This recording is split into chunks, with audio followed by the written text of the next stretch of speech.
À la bibliothèque, Léo et Sam, deux camarades de classe, sont censés réviser pour leur examen de maths. Mais au lieu de se concentrer, ils échangent des astuces de triche et se lancent des défis complètement absurdes, tout en riant de leur manque de sérieux. L'atmosphère est légère, et même si plaisante, ils savent qu'ils devront faire preuve de créativité pour réussir leurs examens. Sérieux, Sam, tu crois vraiment qu'on va réviser là? On est censé être discret, mais si on continue comme ça, ils vont nous virer. T'inquiète, on n'a pas besoin de réviser pour réussir. Tu connais pas mes techniques secrètes, toi? Un petit coup d'œil discret par-ci, une gomme truquée par-là. Une gomme truquée? T'es sérieux? Évidemment, regarde, tu prends une gomme, tu grattes un peu un côté, et tu notes tes formules dedans avec un stylo très fin. Ni vu, ni connu. Pas bête. Et ça marche vraiment? Tu veux la vérité, pas toujours, mais le jour où ça marche, c'est la grande classe.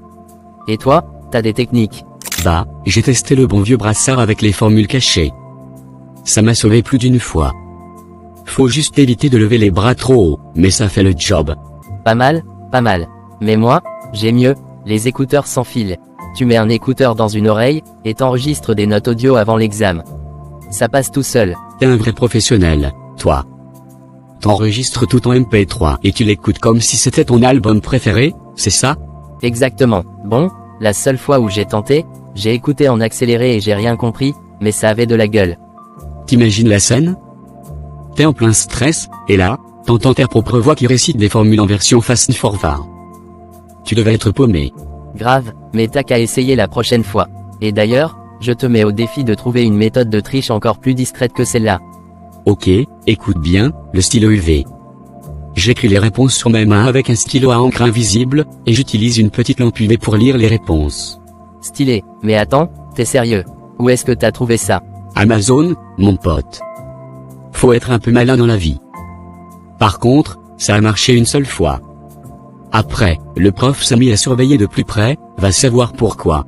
À ce rythme-là, bientôt on va finir par cacher des réponses dans nos chaussures. D'ailleurs, t'as déjà testé les lacets avec les formules. Attends, c'est une vraie technique ça? Évidemment, tu prends des lacets blancs, tu écris en tout petit, et hop, t'as tes réponses au bout des pieds. Tant que tu fais semblant de te gratter la cheville, personne remarque. Ok, là tu m'impressionnes. Bon, à moi de te lancer un défi, lors du prochain examen, t'es capable de faire une anti-sèche sur ta bouteille d'eau. Défi accepté. T'as juste à imprimer une nouvelle étiquette avec les réponses dessus, tu la colles sur la bouteille, et ça passe crème. Le prof verra que du feu. Mais faut faire gaffe à pas la boire par réflexe, sinon t'es foutu. Ah ouais, ça serait bien mon genre.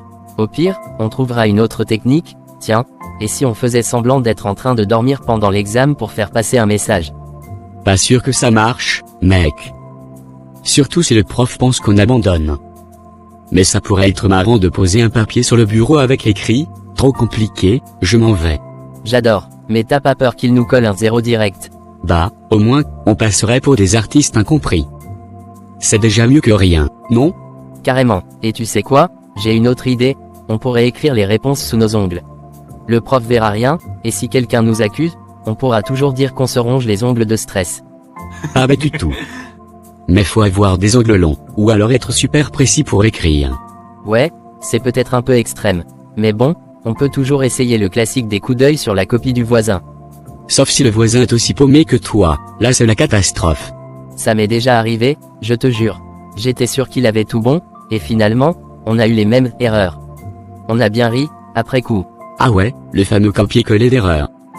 Ça, c'est la marque des champions. Allez, défi suivant, tu te sens capable de te fabriquer un mini anti-sèche dans ta montre? Pas de souci, je vais mettre un tout petit papier dans le cadran. Ça sera la montre la plus intelligente de la salle, je te jure. Et si le prof te demande l'heure? T'imagines le stress? Je lui dirai qu'elle est cassée, comme mes notes en maths. Ça fera l'illusion, non? T'es vraiment prêt à tout, toi? Bon, moi j'ai un dernier défi pour toi, réussir à faire passer un mini papier de réponse à toute la classe sans que personne nous voie. Ok. Voilà le plan. On plie le papier tout petit et on le fait passer de table en table pendant que le prof écrit au tableau. Un vrai travail d'équipe. Mission impossible, mais ça vaut le coup d'essayer. Allez, dernière idée, on pourrait faire un code secret avec des signes pour communiquer les réponses.